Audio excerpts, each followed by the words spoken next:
Hey guys, welcome back to the Road Book Club. I'm Joel Martinez, getting this day started with our conversation. And I've been kind of like sitting. I'm gonna just adjust this real quickly. I've been trying to complete my 30-day challenge, and I hope you guys are joining the conversation. And it's a beautiful start of the day over here.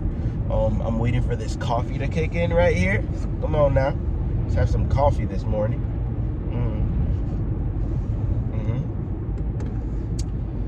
And it's a beautiful start to the day.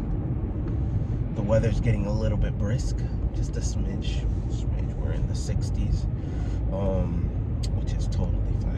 I enjoy it. Get to wear my little vest here. It's just getting back into the groove of things.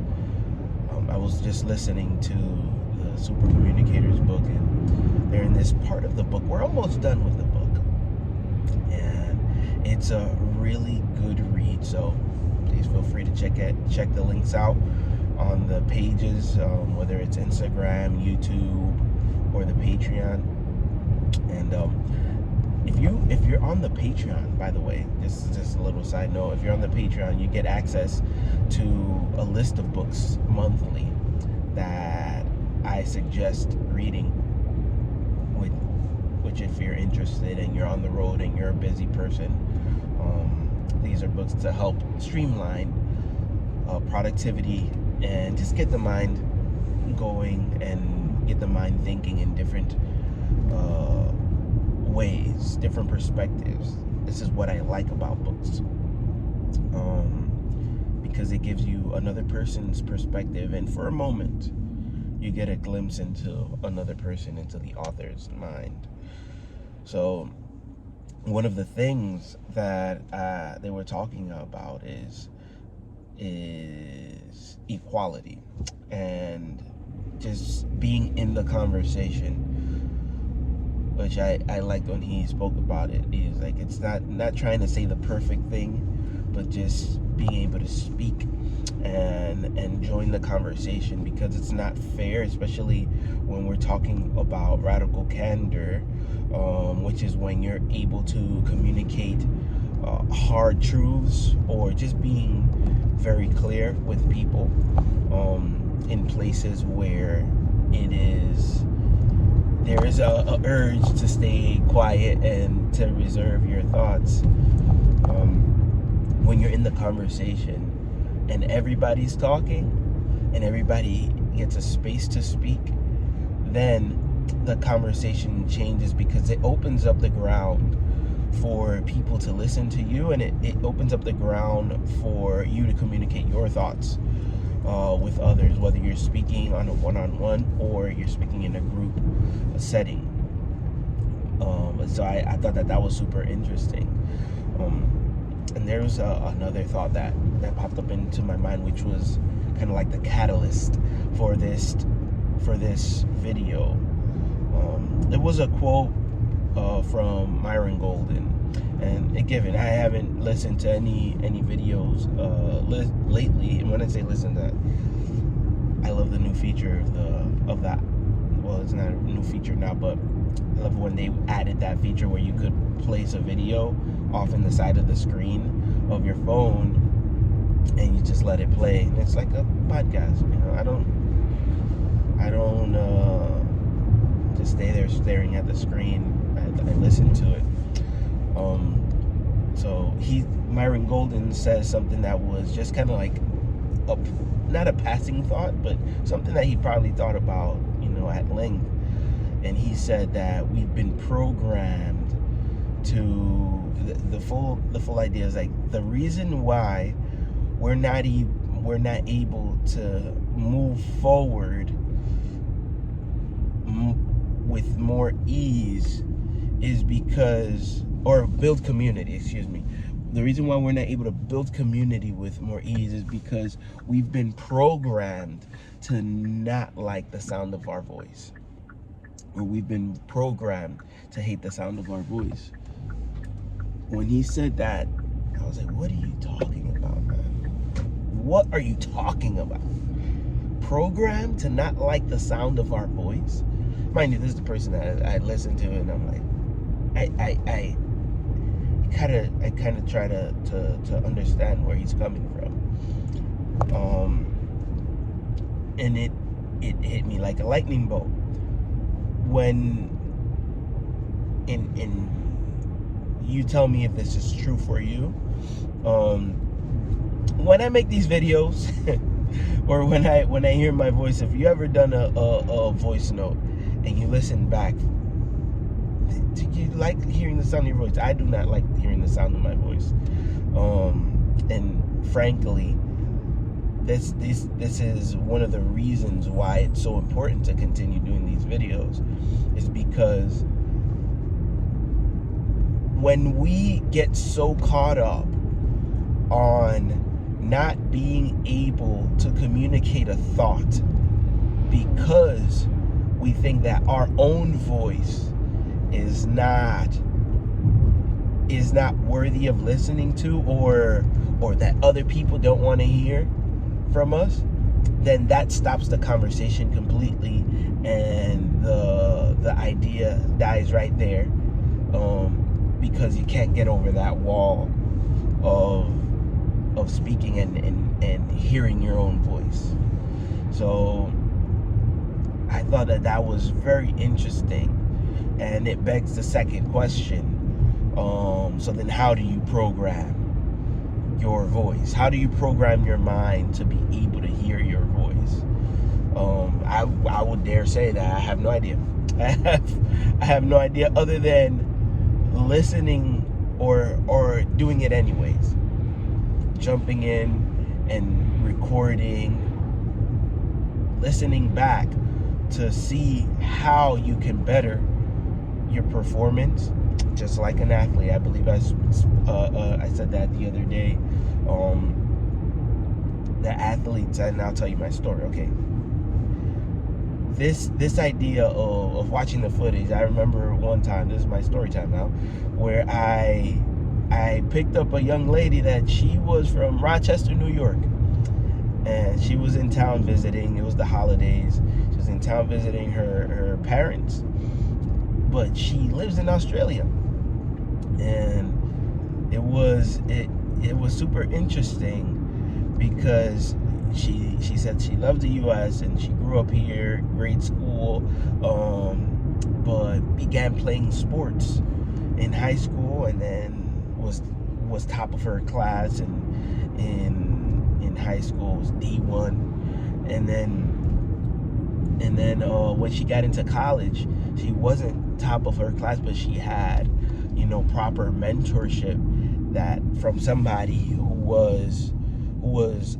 had a career path, traveling and going abroad to play the sport, basketball, and that was a pretty, I would say now in hindsight, it was a momentous time for her, because the person who was mentoring her already went through that path to get to the place, to have that career already, and then went back to teach others and coach others. So she was in that realm, and so she was telling me that she went through all this whole process of training, and at first, like, her coach would make her sit down and watch the videos, and she would kind of like just zone out, saying, nah, I don't want to watch this. She could tell that she wasn't interested, and honestly, to tell you the truth, I'm not a sports guy at all. I just started liking soccer because my son started playing soccer. I'm like, oh, I like this. I kind of like this thing, and that goes back to my father wasn't in sports, so it never really was a thing for me. I never found it interesting. But this conversation that I had with this woman, it was super interesting because the passion translated, and that I could understand it. So she was sitting in the room, and she's watching the videos, and at first she was just kind of like, okay, what are we doing here? But then the coach started guiding her, and she kept that routine going, waking up early, going into the class, and sitting down before going into training. The whole thing is you watch the video footage of what you are supposed to do, or what you did in the previous games. What did your opponent do in the previous games? And then you begin to see what are the areas that you need to tighten up. Oh, okay, I was a little bit loose there. Next time I'm gonna go in, I'm gonna be a little bit stronger. This was one of the really great conversations, and this was a long trip. I think it was like 45 minutes. I was headed from one side of town to the other, and we're just talking about this. I thought it was fascinating. And then I asked her, I was like, weren't you bored watching those videos? I was like, yeah, at the beginning. But then I realized that watching the videos, I actually was able to put myself in the video. After a while, I could put myself in the video, and my body could actually retrain in the moment. And then after watching the video, right there, we jump into the court. Jump right onto the court to do our practice, and then in that moment I'm able to correct the movement. I can tighten the muscle. I can take the corner a little bit quicker. I see where I'm sloppy, and I'm able to correct it. When she said that, at this point in time I was studying digital marketing, and I realized something that I didn't know before. I hadn't picked it up before. But the reason why it's a little bit, it's the same in regards to, in order for you to succeed at something, you have to be able to jump in and put it into practice, no matter what it is, I dare say. So if I want to excel in a certain part of my career, then I have to actually take the steps and not just do the exercises, but actually look for real life people who want to partner with you, and then put those techniques to use, because that way you're actually learning how to do those things. And that's why, like, even that conversation with her, with the athlete, it was super, it became a part of me. Because when you're able to reassess what you're doing in real time, you're able to look back and see, okay, this could have been a little bit better. Like for example, I've been personally working on my ums and ahs. When I say like these are little things that I've been working on to kind of like tighten up the message. Because honestly, I want to get better at my messaging, and I want to be able to communicate with you guys in a super engaging way, so that when I'm partnering with organizations, then I'm able to help curate their message as well in a consumable fashion, so that we can all win. You're gonna get exactly what you're looking for, and the organization is going to get what they're looking for. So back to the story, it was fascinating. The thing that I can remember was, she said, the game will expose you. The game will expose you. So what that means to me is that you could say you're doing something as much as you want. You can say it till you're blue in the face. But when it's time to jump on the court, we're going to see if you put in the practice. We're going to see if you've been, putting in the time. And then it's going to show you. The game is going to show you whether you know it or not. But the good thing is that you're able to step back and say, okay, let me adjust here. Let me tighten this up. And let me get back at it. I think that's fair, to be able to stop and take a beat and say, hey, I need to work in this area, I need to work in that area, and then jump back into the game. In development, we're always learning, we're always looking for ways that we can better ourselves, we can upskill, or like Simon Sinek says, I believe it was, like, we can be human. And in the previous video, I said that we were multi-dimensional, which means that we are a lot of things. So when we don't get it the first time, it's okay to step back. It's okay to readjust our position. So all this is to say that we have to get used to hearing our own voice, because other people want to hear our voice. Let's reprogram our mind so that others can receive the message as well, because nobody has your message. Nobody processes things like you do. We saw that in the book. We saw that in the Super Communicators book, where even when you're communicating, our minds, when we're on the same page, our minds begin to sync up neurologically. But when we're not on the same page, we are what the movement and the things that the activity in our brains looks very different. And we could be watching the same thing. We could be watching the same show, reading the same book. So what do these things mean to you? I'm interested. I hope this was valuable to you guys. I always hope to build value. That's a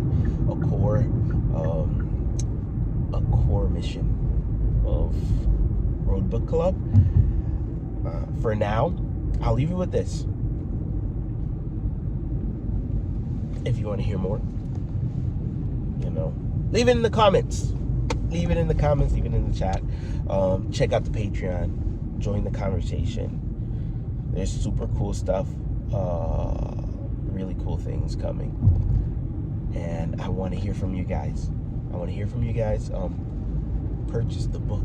If you're going to purchase the book, let me know. And let me know how you are liking it. Join the community and let's have a conversation. Let's hop on a Zoom call. That's in the process of what we're trying to build here at the Road Book Club. I would love to hear other people are also getting together and learning and helping each other build. All right, let's build this community. All right, y'all have a good day.